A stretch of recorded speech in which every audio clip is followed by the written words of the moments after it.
All right, let's get right into it. Have you ever wished you had a digital assistant that could, do more than just spit out answers? I'm talking about one that could actually do things for you online, kind of like a digital coworker. Well, guess what? That tech is here. They're called AI agents, and in this explainer, we're going to break down how literally anyone, yep, you included, can get their hands dirty and start using them. So let's do this. So here's the game plan for today. First, we'll cover what these AI agents are and why they're such a big deal. Then, we're going to peek under the hood to see how they actually tick. We'll watch one in action, and then we'll get to the best part, how you can get started. And to wrap it all up, we'll talk about building this future the right way, safely. Okay, first things first. We are in the middle of a huge shift in what we even mean by automation. Seriously, this isn't just about scheduling an email anymore. We're talking about handing off really complex digital tasks to a brand new kind of workforce. And this quote right here just nails it. We've all talked to a chatbot, right? But this is a totally different ballgame. We are moving into a world of systems that can think, plan, and actually take action to get things done. They're becoming real partners in our day-to-day digital lives. So what is an AI agent really? The official definition is up here, but let's just talk about it like normal people. Perceives inputs, that just means it can see what's on a web page or read from a file. Reasons over goals, that's the thinking part. It can actually plan out the steps to get something done. And then acts by invoking tools. This is the magic. It can click buttons, fill out forms, use an API. It actually does the work. It's this simple loop, right? Perceive, think, and then act. Over and over again. That all sounds amazing in theory, but how does it work in practice? Let's pull back the curtain a bit and look at the actual tools and, the rules of the road that are making all this possible for everybody, not just giant tech companies.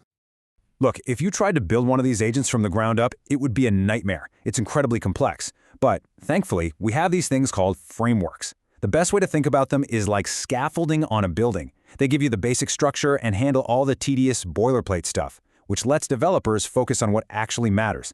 It's a huge reason this tech is exploding right now. And there are some fantastic open source frameworks you can use today.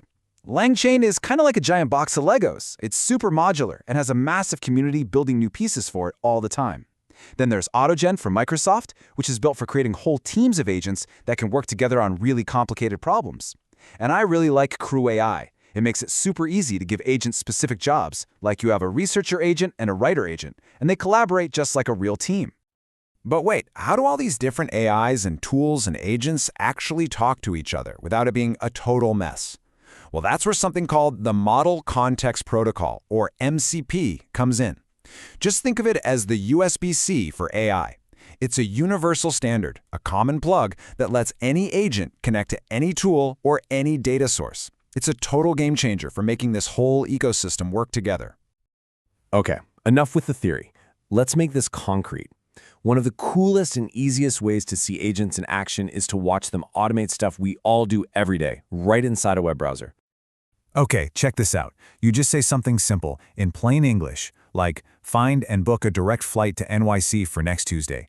The agent gets it, it opens a browser, it goes to the airline websites, it fills out all those annoying forms with your info, and then, and this is super important, it comes back to you with the best option and waits for you to say yes before it actually buys anything. It takes care of all the boring steps so you can just focus on the final decision. All right, this is probably why you're here. How can you start using AI agents like right now? The awesome news is that there are different paths for everyone, whether you've never written a line of code in your life or you're a seasoned developer. So let's break down 3 ways you can jump in. Path number 1 is for the Explorer. This is for anyone who wants to start immediately with zero code. We're talking about simple browser extensions. You can look up tools like NanoBrowser or Automa. You install one and boom, you have a little agent living in your toolbar. It's perfect for those repetitive tasks, like scraping data off a website into a spreadsheet or filling out the same tedious form over and over again. Now, path 2 is for the hiker. This is for folks who are comfortable with a little bit of code, like Python. Here, you'd use open source libraries like BrowserUse. And what's so cool about this is you're not writing crazy complex scripts. You're just telling the agent what to do in plain English. Things like click the submit button or find all the prices on the page. You get way more power and flexibility. And since it's open source, you're not tied to any one company's system. And finally, we have the Mountaineer path. This is for people who want to build on the absolute cutting edge. This is all about making your own MCP apps.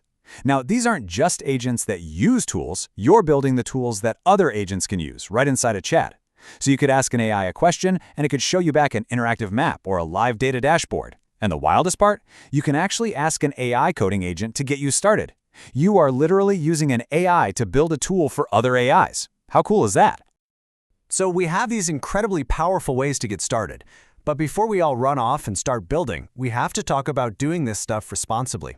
It's not just about what's cool, it's about what's safe. So let's go over a few essential rules of the trail. Yeah, we all know the saying, with great power comes great responsibility.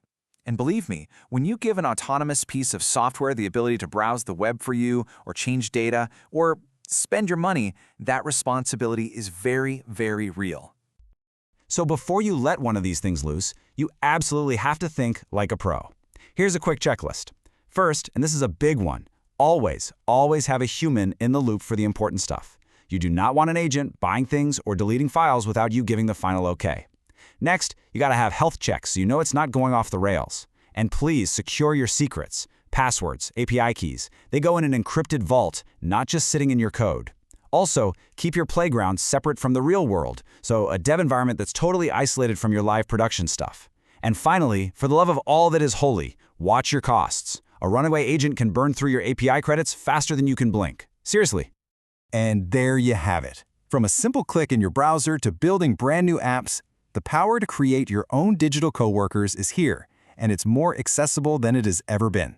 So the only real question left is, what's the first digital chore you're going to teach your new agent to do for you?